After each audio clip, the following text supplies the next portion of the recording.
दोस्तों सबसे पहले तो हम आपको बता दें कि आज जो वाकया हम आपको यहाँ पर बताने वाले हैं यह वाकया कोई मनगढ़ंत कहानी या किस्सा नहीं है, बल्कि यह एक सलीम नाम का लड़का और उसकी बीवी का एक सच्चा वाकया है जिनका तलाक हो जाता है। लेकिन फिर 6 साल के बाद में एक दिन इत्तेफाक से वो दोनों ट्रेन में मिल जाते हैं। इसके बाद में उन दोनों के साथ में जो कुछ हुआ जानकर आप भी हैरान रह जाओगे। इसलिए आज का यह वीडियो आप सभी के लिए बहुत खास है। आप इसको आखिर तक जरूर देखें और मेहरबानी करके इसे शेयर भी कर दें ताकि और भी लोगों के पास में यह वीडियो पहुंच जाए। तो चलिए दोस्तों शुरू करते हैं। दोस्तों यह वाकया उत्तर प्रदेश के रहने वाले एक सलीम नाम के लड़के ने खुद अपनी ज़बानी बताया है। सलीम कहता है कि एक बार मैं ट्रेन से लखनऊ जा रहा था। मैं जनरल बोगी के ऊपर वाली सीट पर सोया हुआ था, लेकिन एक जगह पर जब ट्रेन रुकी और रुकने के बाद जब वो ट्रेन वापस चली तो इतने में मेरी आंखें खुल गई। आंख खुलने के बाद जब मैंने नीचे देखा तो नीचे देखकर मेरी होश उड़ गई, क्योंकि नीचे वाली सीट पर मेरी वो बीवी बैठी हुई थी जिसके साथ में मेरा 6 साल पहले तलाक हो चुका था। यानी कि जो 6 साल पहले मुझसे तलाक लेकर अलग हो गई थी। उसे देखकर मैं हैरान रह गया, क्योंकि 6 साल पहले जब हमारा तलाक हुआ था तो उस वक्त वो बहुत खूबसूरत और तंदुरुस्त थी, लेकिन अब उसका जिस्म सूखकर लकड़ी की तरह हो चुका था और अब वो पुराने से कपड़ों में लिपटी हुई अपनी सीट पर ऐसे बैठी हुई थी जैसे उसका कुछ खो गया हो। इतने में ही उस मेरी बीबी की नज़र भी मुझ पर पड़ गई। मुझे देखते ही वो भी एकदम से हैरान रह गई और फिर उसने फौरन ही अपनी नज़र खिड़की की तरफ कर ली। इसके बाद मैं नीचे उतरा और उसके पास में बैठे हुए लड़के से बोला कि भाई आप जरा ऊपर वाली सीट पर चले जाओ। वो लड़का मेरी बात को मान गया और ऊपर वाली सीट पर जाकर बैठ गया और फिर मैं उसकी जगह पर बैठ गया। इसके बाद मैंने उससे पूछा कि आप इस हालत में आपने अपनी यह क्या हालत बना रखी है, क्या आपने अभी तक कोई दूसरी शादी नहीं की है? तो यह सुनकर रजिया थोड़ी देर के लिए चुप हो गई, फिर उसने कहा कि नहीं।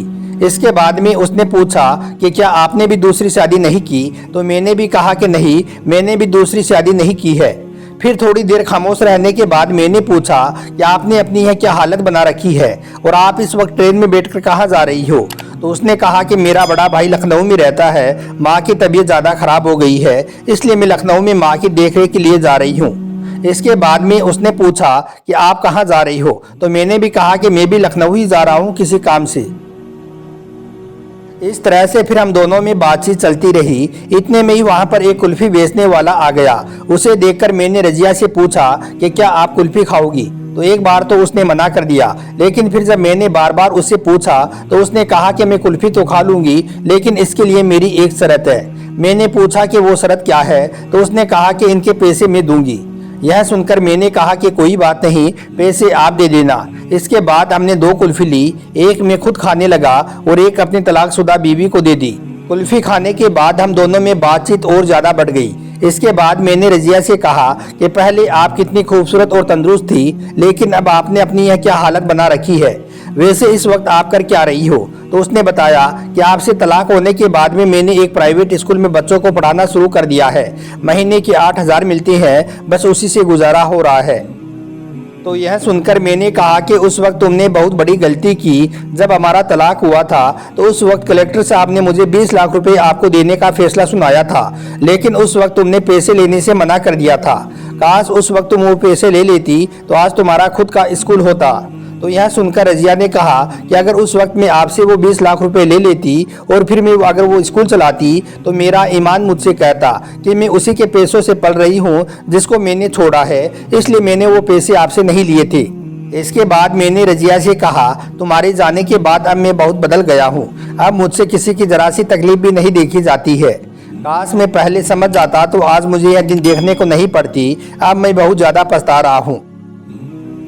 यह सुनकर रजिया ने कहा फिर आपने मुझे तलाक क्यों दिया?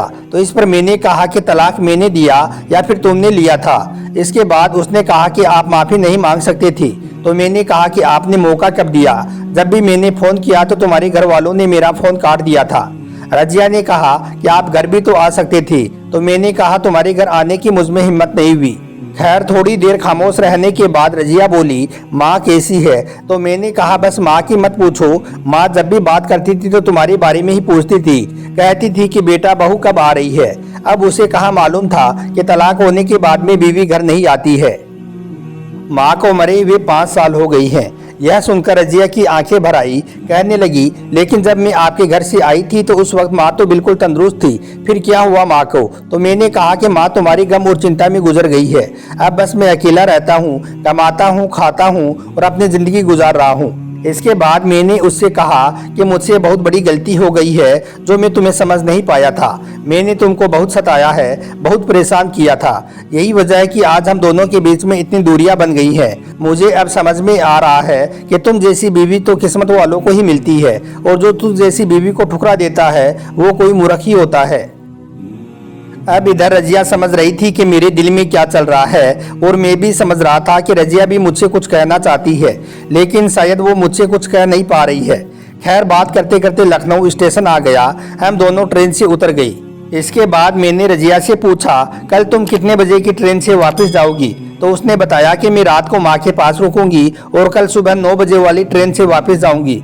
इसके बाद मैंने कहा कि अगर तुम कहो तो मैं 2 टिकट ले लेता हूँ हम दोनों के लिए, मगर उसने मना कर दिया और फिर वो कहने लगी कि चलो ठीक है मैं चलती हूँ। इसके बाद रजिया चली गई और मैं अपने काम की तरफ लौट गया। लेकिन फिर मैं बहुत ही जल्द अपना काम निपटाकर दूसरे दिन 8 बजे ही रेलवे स्टेशन पर पहुंच गया और रजिया का इंतजार करने लगा। रजिया 10 बजे रेलवे स्टेशन आई और मुझे देखकर कहने लगी कि अभी तक आप गए नहीं। तो मैंने कहा कि मैं तो आपका इंतजार कर रहा था इसलिए नहीं गया। उस वक्त ट्रेन के आने में आधा घंटा बाकी था, लेकिन मैंने 2 टिकट पहले ही ले लिए थी, इसलिए मैंने रजिया से कहा कि मैंने टिकट ले लिए हैं, प्लीज मना मत करना, अब मुझे और ज्यादा शर्मिंदा मत करना। यह सुनकर रजिया मान गई। इसके बाद मैंने कहा कि चलो पहले कुल्फी खाते हैं। फिर हम दोनों ने कुल्फी खाई। इतने में ट्रेन आ गई और हम दोनों जाकर अपनी सीट पर बैठ गई। मैंने रजिया से पूछा, अब तुम्हारी माँ की तबीयत कैसी है? तो उसने कहा कि अब माँ की हालत में बहुत सुधार है, इसलिए अब मैं घर वापस जा रही हूँ। इसके बाद मैंने कहा, रजिया अब मैं बहुत बदल गया हूँ, अब मुझ में बहुत सुधार आ गया है, अब मैं किसी को भी परेशानी में नहीं देख सकता हूँ और ना ही किसी को परेशान करता हूँ। इस पर रजिया ने कहा, काश आप पहले समझ जाती, आप पहले सुधर जाती तो आज हम दोनों अलग अलग नहीं होती। काश आपने उस वक्त मेरी एक भी बात मान ली होती तो हम दोनों में तलाक नहीं होता, लेकिन आपने उस वक्त मेरी एक भी बात नहीं सुनी। उस वक्त आप मुझे मारते पीटते भी थी और यही नहीं, आपकी वजह से मेरी 2 अबॉर्शन भी हुई। अगर वो उस वक्त नहीं हुई होती तो आज मेरा बड़ा बेटा 8 साल का और छोटा 6 साल का होता। यह सुनकर मैंने कहा कि मुझसे बहुत बड़ी भूल हो गई है, अब मैं बहुत पछता रहा हूँ। इतना सुनते ही रजिया भी सुबह पड़ी और मेरे कंधे पर अपना सर रखकर फूट फूट कर रोने लगी। वो ऐसे रोई जा रही थी जैसे कोई बच्चा रोता है। फिर थोड़ी देर बाद ही वो स्टेशन आ गया जहाँ पर रजिया को उतरना था। जैसे वहाँ पर ट्रेन रुकी तो मैंने कहा, रजिया तुम्हारा स्टेशन आ गया है। यह सुनकर रजिया ने वहां पर उतरने से मना कर दिया और कहने लगी कि मुझे यहाँ पर नहीं उतरना है, मुझे तो अब आपके साथ में फिर से एक नया सफर शुरू करना है। अब मुझे तो एक नई जिंदगी जीनी है, अब मुझे इस जगह पर नहीं उतरना है, अब मुझे अपने मायके नहीं जाना है, अब मुझे तो अपने ससुराल जाना है और आपके साथ में रहना है। इसके बाद रजिया फिर से मेरे घर आ गई और फिर हम दोनों ने फिर से निकाह कर लिया और आज हम दोनों मियाँ बीबी खुशी खुशी के साथ अपनी जिंदगी गुजार रही है। उम्मीद करता हूं कि आज का यह वाकया आपको अच्छा लगा होगा। पसंद आया हो तो आप इसे दिल से एक लाइक ज़रूर कर दें और मेहरबानी करके इसे शेयर भी कर दें ताकि और भी लोगों के पास में यह वीडियो पहुंच जाए। आपका वीडियो देखने के लिए बहुत बहुत शुक्रिया।